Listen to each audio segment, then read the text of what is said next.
Hello, friends.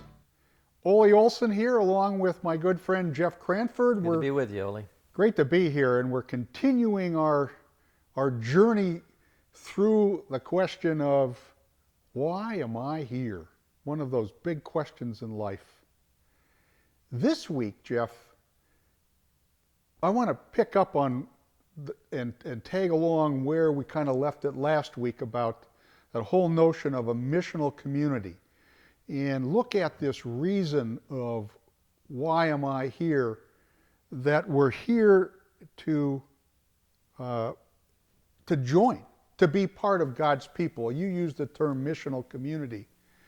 A community you can be part of is a golf course or a country club, wherever you meet your friends to play golf. And for me, one of the byproducts that I really enjoy when I play golf is being with my buddies. Sure. The needling, the competition, the just how you doing type. We're humans. We crave that interaction with other people. But talk to me, because I was thinking from the last session, what do you mean by missional community? Well, first of all, etymologically, community is just common unity. So you can have community when you have anything in common with someone else. So for us, if it's golf, right, a community builds out of that. And a lot of times those become the people you do life with, especially in that context. Now, even more importantly, as we talk about missional community is huge. And there's a number of reasons why missional community is so important. And we've talked about any number of these already in this series. To advance the gospel, you're on mission. You're on mission to take the kingdom of heaven, the way things operate, into a hurting and disaster-filled world. It's part of our call as ambassadors. So is that important to have community? Yes. It's also, community is important to be transformed. So a lot of people say, well, I'm going to be transformed just by sitting in a room and praying. Let me tell you something. Where the rubber meets the road, it's where you link arms with other imperfect people in community, and you allow the idea of grace to permeate when people fail you, and they reciprocate by being grace-filled towards you when you fail. Because we are not Jesus, we are in process. So community is so vital on so many different fronts. In fact, there's really no way to accomplish any of the purpose for which God put us on there. We want to be pleasing to God. How do you do that? You do it in the community will end up rearing its head. You understand about stewarding your gifts? You can't steward your gifts, Ole, outside the context of community. People you serve, the gifts that you bring, and it's not just for Sunday morning service. A lot of people imagine that somehow my gifts have to be, born out on a Sunday morning service, and therefore I fold chairs, or I count them funds at the end, or I'm an usher or something like that. Those are beautiful acts of service.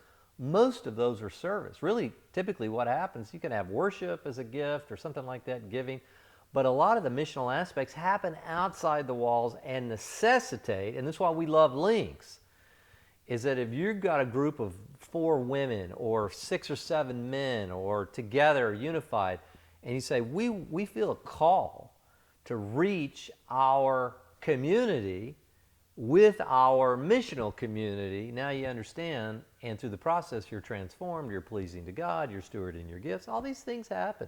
Community is at the epicenter of accomplishing what God has put us on this planet for. And it's simple and endlessly complex. And it really grows out of, I think, this innate human need for people. It is. It's Genesis 1. Yeah. And God created the man and saw that it was not good for man to be alone. And then he created woman from man, and the two became one flesh. It's not just in the context of the marital relationship. We see this with King David and Saul's son. And we see over and over, we see this picture of these deep, meaningful relationships. Why?